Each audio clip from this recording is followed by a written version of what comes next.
ભારતના રાષ્ટ્રપતિ દ્રૌપદી મુર્મુજીએ કચ્છ જિલ્લાની મુલાકાત દરમિયાન ખડીર બેટ સ્થિત 5000 વર્ષ જૂની સભ્યતાના મહાનગર ધોળાવીરાની મુલાકાત લીધી હતી. અહીં તેમણે યુનેસ્કો વર્લ્ડ હેરિટેજ સાઇટની મુલાકાત લઈને પ્રાચીન માનવ સભ્યતાના તબક્કાવાર વિકાસ તેમજ શ્રેષ્ઠ નગર આયોજન વિશે ઊંડાણપૂર્વક જાણકારી મેળવી હતી. રાષ્ટ્રપતિને ભારતીય પુરાતત્વ વિભાગના ડાયરેક્ટર જનરલ યદુવીર સિંહ રાવતે વર્લ્ડ હેરિટેજ સાઇટ ધોળાવીરા વિશે વિસ્તૃત જાણકારી આપી હતી અને પ્રાચીન માનવ સભ્યતા વિશે અવગત કર્યા હતા. રાષ્ટ્રપતિએ મુલાકાત દરમિયાન હડપ્પન સંસ્કૃતિ, રહેણીકરણી, મહાનગરમાં જળ સંગ્રહ તેમજ નિકાલની અદ્ભુત વ્યવસ્થા તેમજ વિશાળ દિવાલો વિશે વિગતવાર માહિતી મેળવી હતી.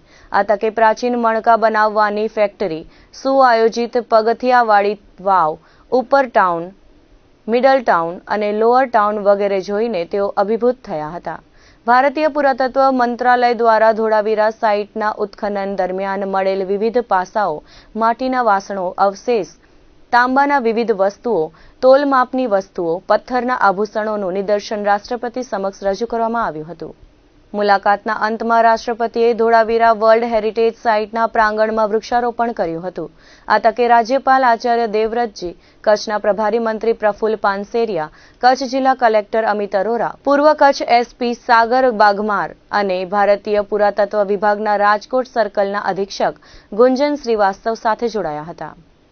ધોળાવીરા સાઇટની મુલાકાત બાદ જિલ્લા કલેક્ટર અમિત અરોરા, પૂર્વ કચ્છ પોલીસ અધિક્ષક સાગર બાગમાર, તાલીમી સનદી અધિકારી ઈ સુસ્મિતા, જિલ્લા ગ્રામ્ય વિકાસ એજન્સીના નિયામક નિકુંજ પરીખ, ભચાઉ પ્રાંત અધિકારી જ્યોતિ ગોહિલ સહિત સમગ્ર કચ્છ જિલ્લા વહીવટીતંત્રની ટીમે કચ્છી કલાઓથી સજ્જ સ્મૃતિચિહ્ન રાષ્ટ્રપતિને અર્પણ કર્યું હતું.